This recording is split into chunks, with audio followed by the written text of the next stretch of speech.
दोस्तों नमस्कार, मेरा नाम संतोष यादव है और बहुत बहुत स्वागत है आपको लोगों का हमारे YouTube चैनल पर। आज बहुत ही रहस्यमयी बात बताने वाला हूँ। एक इतिहास की एक ऐसी घटना मैं आप लोगों को बताने वाला हूँ जो बहुत ही अद्भुत है और जितने भी इतिहास के जानकार हैं, इतिहास में बहुत ज़्यादा इंटरेस्ट लगते हैं, जो बहुत सारे फैक्ट को जानना चाहते हैं, ऐसे लोग इस वीडियो को लास्ट तक जरूर सुनिएगा और हर हिंदुस्तानी को ये वीडियो पूरा सुनना चाहिए। तो दोस्तों अभी एक नई हाल में एक फिल्म रिलीज हुई है, पृथ्वीराज चौहान। अब पृथ्वीराज चौहान को देखने के बाद कई लोग जो इतिहास को नहीं जानते थे या जो पृथ्वीराज चौहान के बारे में नहीं जानते थे, उनको भी ये चीज पता चल गई कि पृथ्वीराज चौहान को एक खास विद्या आती थी और वो विद्या थी शब्द भेदी बाण। शब्द भेदी बाण चलाना जो है पृथ्वीराज चौहान को आता था। अब ये शब्द भेदी बाण होता क्या? शब्द भेदी बाण का मतलब कि एक व्यक्ति जिसकी आंखें नहीं हैं या जो आंखें बंद करके भी यदि निशाना लगाए तो वो जहां पर निशाना लगाना चाहता है वहां पर वो निशाना जो है लगा सकता है। तो ये एक अद्भुत चीज जो दुनिया में कुछ लोगों के पास ही शब्दभेदी बाण की जो विद्या थी वो आती थी, ये पृथ्वीराज चौहान को बहुत अच्छे से आती थी। अब बात यह है कि शब्दभेदी बाण चलाना पृथ्वीराज चौहान को किसने सिखाया, ये मुद्दा मेन होता है। अब कहते हैं ना दोस्तों, जितने मुंह उतनी बातें। इसमें भी बहुत सारी बातें हैं, लेकिन अधिकतर लोग जो इसको मानते हैं, जो जानते हैं, जो अधिकतर बताते हैं वो ये है कि पृथ्वीराज चौहान को ये जो अद्भुत विद्या शब्द भेदी बाण जो चलाना सिखाया था, वो सिखाया था अश्वत्थामा ने। जी हाँ, उनको ये विद्या सिखाई थी अश्वत्थामा ने। अब अश्वत्थामा के बारे में कई लोग नहीं जानते, लेकिन मैं उनको बता दूं कि आज भी अश्वत्थामा जीवित है। लोगों को नहीं पता, इसीलिए बोलता हूँ कि हमारे चैनल पर सारे वीडियो आप जरूर देखिएगा। अश्वत्थामा पे प्रॉपर पहले से हमने एक वीडियो बनाया हुआ है, लेकिन फिर से हम आपको जो है इसमें पूरी तरीके से ये सारी चीजें क्लियर करेंगे। आप वीडियो को लास्ट तक जरूर देखिएगा। तो अश्वत्थामा ने जो है ये विद्या पृथ्वीराज चौहान को सिखाई थी। अब थोड़ा सा स्टोरी के पीछे जाते हैं। जब पृथ्वीराज चौहान बचपन में थे और बचपन में जब वो अपने गुरु से विद्या सीख रहे थे, तब एक बार उनके गुरु सारे शिष्यों के साथ और पृथ्वीराज चौहान के साथ उनको एक कहानी सुनाते हैं। वो कहानी सुनाते हैं राजा दशरथ की, कि राजा दशरथ किस तरीके से एक बार रात के अंधेरे में जब वो जहाँ पर वो रहते थे आसपास में उन्होंने देखा कि किसी जानवर की उनको आवाज आ रही है, तो वो जो है अंधेरे में जो है बाण चलाते हैं और वो बाण जाके सीधा लग जाता है। उनको लगता है कि वहां पर कोई जानवर था, लेकिन दोस्तों वो जानवर नहीं था, वो स्वयं श्रवण कुमार थे और मनुष्य थे। उनको जो है वो लग गया था बाण। और ये जब पूरी कहानी सभी शिष्यों ने सुनी तो उनको बहुत इंटरेस्ट लगा और पृथ्वीराज चौहान को खास करके ये बात बहुत अच्छी लगी कि शब्दभेदी बाण ऐसी भी कोई विद्या होती है। तो उनके मन में भी ये चीज आई कि हमें भी ये आना चाहिए। तो पृथ्वीराज चौहान ने अपने गुरु से कहते हैं कि गुरुदेव, आप हमें सारी चीजें सिखा रहे हैं, लेकिन आप भी हमें शब्दभेदी बाण चलाना सिखाइए। हम भी शब्दभेदी बाण चलाना सीखना चाहते हैं, ये विद्या आप हमें कब सिखाओगे? गुरुदेव बोलते हैं कि चौहान, ये कोई भी नहीं सिखा सकता। आज इस धरती पर कोई भी ऐसा गुरु नहीं है, कोई भी ऐसा ऋषि मुनि नहीं है जो विद्या जो है तुम्हें, ये विद्या जो है शब्दभेदी बाण की जो विद्या है जो वो तुम्हें सिखा सकता है। अब यहाँ पर थोड़ा सा निराश हो जाते थे, लेकिन पृथ्वीराज चौहान बहुत ही हठीले स्वभाव के थे और वो ये चीज सीखना चाहते थे, लेकिन उस बात को अपने मन में दबा लेते हैं और इसी तरीके से जो है जीवन आगे बढ़ता रहता है। लेकिन एक बार कुछ सालों के बाद उनको ये बात पता चलती है कि मध्य प्रदेश और महाराष्ट्र के बीच में एक जिला है बुरहानपुर, और वहां के असीरगढ़ किले में जो है महाभारत के सबसे बड़े योद्धा अश्वत्थामा रहते हैं। अब अश्वत्थामा के बारे में और महाभारत के बारे में बहुत अच्छे से जानते थे पृथ्वीराज चौहान, और उनको पता था कि अश्वत्थामा एक बहुत बड़े योद्धा हैं महाभारत के, उनकी शक्तियां भरपूर है, लेकिन कभी भी वो अपनी पूर्ण शक्ति के साथ कभी भी महाभारत में लड़ ही नहीं पाई। अब थोड़ा सा आगे हम लोग बढ़ते हैं और अश्वत्थामा की शक्तियों के बारे में थोड़ा सा जानने की कोशिश करते हैं। एक बार क्या हुआ कि दुर्योधन अश्वत्थामा के पास आते हैं और उनसे पूछते हैं कि आप इतने बड़े योद्धा हो, लेकिन आप सही ढंग से लड़ क्यों नहीं पा रहे हो? अश्वत्थामा दुर्योधन से बोलते हैं कि मुझे भी ये चीज महसूस हो रही है, मैं भी युद्ध को पूरे बलपूर्वक, पूरी शक्ति पूर्वक जो है लड़ना चाहता हूँ, लेकिन मुझे समझ में नहीं आ रहा है कि जब भी मैं शस्त्र उठाने जाता हूँ, बाण उठाने जाता हूँ, तो मेरे हाथों में ही ध्वस्त हो जाते। मतलब उनमें इतनी पावर थी, इतनी ताकत थी कि बाणों को वो हाथों में उठाते थे तो हाथों में ही ध्वस्त हो जाते थे।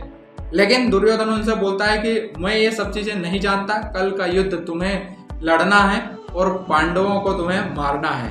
वो बोलते हैं ठीक है कोई बात नहीं, लेकिन इसके लिए आप मुझे जो है 700 बैलगाड़ी की व्यवस्था करिए और 700 बैलगाड़ियों में जो है लोहे के बाण चाहिए, तभी जाके मैं जो है अपनी पूर्ण शक्ति के साथ जो है युद्ध को कर सकता हूँ। दुर्योधन बोलता है चलो ठीक है। दुर्योधन कैसे भी करके 700 बैलगाड़ियों में जो है लोहे के तीर रख कर जो है बाण रख कर जो है उनकी व्यवस्था करा देता है। अब दूसरे दिन युद्ध करने के लिए जो है जब उतरते हैं, महाभारत के युद्ध में मैदान में जब उतरते हैं अश्वत्थामा, तो पूरा हाहाकार मचा देते हैं, क्योंकि इससे पहले वो अपने पूर्ण शक्ति के साथ लड़ ही नहीं पाए, तो उनके बारे में महाभारत में लोगों को बहुत बेहतर तरीके से पता ही नहीं है। लेकिन जब वो लड़ रहे थे, उनके पास ये सब चीजें थी, तो तेजी से जो है जिधर वो बाण चला रहे थे उधर ही मौत की काल की आवाज आ रही थी। अब ये सब चीजें देख के जो है अर्जुन डर जाते हैं और भगवान श्री कृष्ण से बोलते हैं कि भगवान अश्वत्थामा को कैसा रोका जाए। अब भगवान श्री कृष्ण भी इस चीज को जानते थे कि अश्वत्थामा जो है भगवान भोलेनाथ के जो ही अंश हैं। कुछ लोग बोलते हैं कि भगवान भोलेनाथ के ही अवतार थे अश्वत्थामा। मैं बोलता हूँ अवतार तो बहुत बड़ी बात है। भगवान भोलेनाथ, भगवान शिव के यदि अंश भी हैं तो वो क्या कर सकते हैं, इसके बारे में हम सोच भी नहीं सकते। अब भगवान श्री कृष्ण अर्जुन को बोलते हैं कि अश्वत्थामा को रोकना तो तुम्हारे बस की बात नहीं है, लेकिन एक काम आप कर सकते हो। अश्वत्थामा के पीछे जो ये 700 बैलगाड़ियां हैं जिनमें बाण हैं, जिससे अश्वत्थामा लड़ रहा है, तुम उसको ध्वस्त कर दो। जब बाण ही नहीं बचेंगे अश्वत्थामा के पास तो युद्ध कैसे करेगा। तो अर्जुन ठीक वैसा ही करता है और उनको सारे बाणों को जो है वो ध्वस्त कर दे। अब सारे बाण खत्म होने की वजह से एक बार फिर से वो सही से अपने पूरे युद्ध को अपनी पूरी ताकत के बलपूर्वक जो है वो लड़ नहीं पाते। लेकिन अश्वत्थामा को दिव्यास्त्र चलाने का जो है ज्ञान था और इतना बड़ा अस्त्र जानने का उनको ज्ञान था जिसको वो चला सकते थे। लेकिन महाभारत का रूल्स था, महाभारत में आप दिव्यास्त्र नहीं चला सकते थे। महाभारत में नियम बनाया गया था, इसलिए वो दिव्यास्त्र नहीं चला सकते थे। और ये चीज पृथ्वीराज चौहान को बहुत अच्छे से जो है पता थी और वो इस आशा के साथ, इस उम्मीद के साथ कि वो जो है उनसे दिव्यास्त्र और जो है शब्द भेदी बाण चलाना सीख जाएंगे, तो वो जो है बुरहानपुर की तरफ, अशरगढ़ किले की तरफ जो है वो निकल चलते हैं। अब जाते हैं तो उनको पता चलता है कि यहाँ पर अश्वत्थामा एक मंदिर है, किला है, वहां पर जो है भोलेनाथ की एक मंदिर है और वहां पर जो है रोज पूजा करने के लिए आते हैं। अब पृथ्वीराज चौहान वहां पर पहुंच जाते हैं और वहां पर जाते हैं तो सुबह सुबह जब वो डेली पूजा करने के लिए जाते हैं तो वो देखते हैं कि उनसे भी पहले कोई आ जाता था जो पूजा करके चला गया था। दूसरे दिन फिर वो थोड़ा सा जल्दी आते हैं, फिर भी उनको कोई भी दिखाई नहीं देता है, और लेकिन वहां पर कोई ना कोई उनसे पहले आया हुआ था जो पूजा करके चला गया था। तीसरे दिन, चौथे दिन, पांचवें दिन और इसी तरीके से कई महीने निकल गए। फिर उन्होंने वहां पर पहरा देना शुरू कर दिया, लेकिन उसके बावजूद भी वो उस इंसान को नहीं देख पाए जो वहां पर आता था और भगवान भोलेनाथ की पूजा करके सुबह सुबह जो है चला जाता था। अब वो बहुत ज्यादा निराश हो गए थे पृथ्वीराज चौहान और उनको लगने लगा था कि अब मुश्किल है कि मैं अश्वत्थामा से मिल पाऊं, उनके दर्शन कर पाऊं, और वो मुझे नहीं मिल पाएंगे। तो इसी दिन एक दिन निराश होकर वो जाने लगे।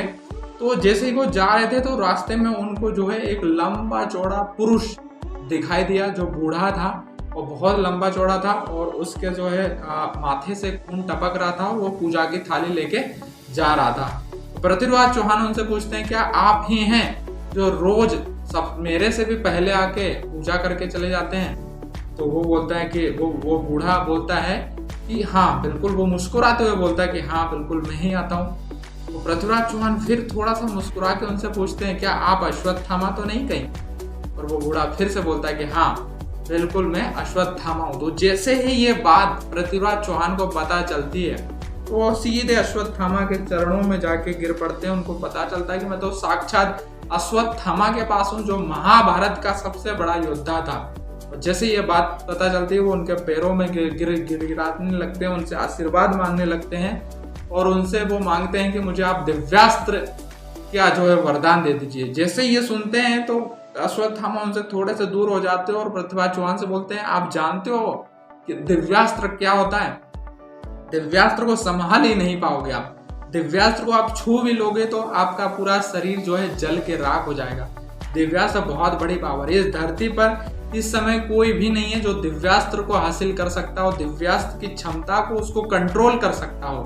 और अनादि काल तक, इसके अंत तक, काल के अंत तक ऐसा कोई भी पैदा नहीं होगा जो दिव्यास्त्र को जो है वो संभाल सकता है। जैसे ही अश्वत्थामा से ये सारी बातें पृथ्वीराज चौहान सुनते हैं तो वो निराश हो जाते हैं और उनको लगता है कि अब मेरे हाथ में कुछ भी आने वाला नहीं है और मेरे सारे प्रयास जो है व्यर्थ हैं, और वो वहां से जाने लगते हैं। लेकिन अश्वत्थामा भविष्य को देख सकते थे और अश्वत्थामा को ऐसा लगा कि भविष्य में पृथ्वीराज चौहान को जो है इस चीज की जरूरत पड़ेगी, और उनको शब्द भेदी बाण चलाने के बारे में उनके मन में विचार आया। जैसे ही वो रास्ते से जा रहे थे तो अश्वत्थामा पृथ्वीराज चौहान को रोकते हैं और उनको बोलते हैं कि मैं आपको शब्द भेदी बाण चलाना जो है सिखाना चाहता हूँ। जैसे ही ये बात पृथ्वीराज चौहान सुनते हैं तो वो बहुत खुश हो जाते हैं, क्योंकि वो बचपन से उन्होंने ये दिमाग में बिठा के रखा था कि उनको शब्द भेदी बाण चलाना जो है सीखना है।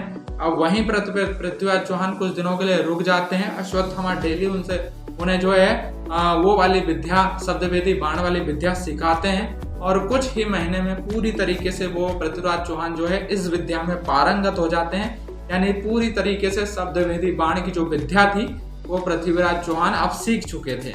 इस तरीके से पृथ्वीराज चौहान अपनी विद्या में पूरी तरीके से निपुण होकर फिर वहां से एक बार फिर से अश्वत्थामा से आशीर्वाद लेके जो है फिर वो चले जाते हैं। उसके बाद आगे की स्टोरी आप सभी लोगों को पता है कि मोहम्मद गोरी से पृथ्वीराज चौहान का युद्ध होता है, और वहां पर किस तरीके से वो अपनी विद्या का पूरा इस्तेमाल करके मोहम्मद गोरी को मारते हैं। तो ये कहानी थी पृथ्वीराज चौहान की कि किस तरीके से उन्होंने ये विद्या अश्वत्थामा से सीखी और उसके बाद उनके जीवन में आगे जो है वो उनको काम आने वाली थी। लेकिन अश्वत्थामा के बारे में बहुत सारे कम लोग जानते हैं कि अश्वत्थामा आज भी जीवित है, और वो क्यों जीवित है। कई लोग इसके बारे में भी अलग अलग कहते हैं ना, कई मुंह कई बातें, इसमें भी अलग अलग बहुत सारी बातें हैं। और इसमें एक कहानी है महाभारत की कि जब महाभारत का युद्ध पूरी तरीके से खत्म हो गया था तो अश्वत्थामा दुर्योधन से युद्ध भूमि में मिलने के लिए जाते हैं, और वहां पर वो जो बोलते हैं दुर्योधन से अश्वत्थामा कि आप जो है सेनापति का तिलक जो है आप मुझे कर दीजिए। तो दुर्योधन उनको जो है सेनापति का अश्वत्थामा को तिलक कर देते हैं। अब रात में अश्वत्थामा जो है पांडवों के कैंप में चले जाते हैं। अब रात में उनको पता नहीं होता है तो वो वहां पर जो है बाण चलाते हैं। वहां पर पांडव नहीं थे, पांडव कहीं दूसरी जगह गए हुए थे, और वहां पर जो है पांडव पुत्र सोए हुए थे, और पांडव पुत्र सोए हुए थे तो अश्वत्थामा के जो अस्त्र चलाते हैं उसमें जो है पांडव पुत्रों की जो है गर्दन धड़ से अलग हो जाती है, और उस शीश लेके जो है वो युद्ध भूमि में दुर्योधन के पास पहुंच जाते हैं। अब दुर्योधन ये सीन देख के पूरी तरीके से रोने लगता है, और बोलता है कि ये तुमने क्या कर दिया, ये तो तुमने हमारे आखिरी वंश को ही तुमने मार दिया। और जब ये बात अर्जुन को पता चलती है तो अर्जुन को बहुत क्रोध आता है, और वो युद्ध भूमि से वहीं से घसीटते हुए जो है अपने रथ में बांध के अश्वत्थामा को जो है साथ में लेके जाते हैं। और जब वो घसीट के लेके जाते हैं तो अश्वत्थामा के शीश में जो मणि थी वो मणि जो है घिस के जो है निकल जाती है और रक्त बहने लगता है। अब इसके बारे में अलग अलग कथाएं हैं। किसी का कोई बोलते हैं कि भगवान श्री कृष्ण के जो है सुदर्शन चक्र से जो है वो मणि यहाँ से निकाल दी थी, और भगवान श्री कृष्ण ने उनको श्राप दिया था कि समय चक्र के लास्ट तक, अनादि काल तक जो है वो पीड़ा के साथ ही इस धरती पर जो है अपना पूरा जीवन व्यतीत करेंगे।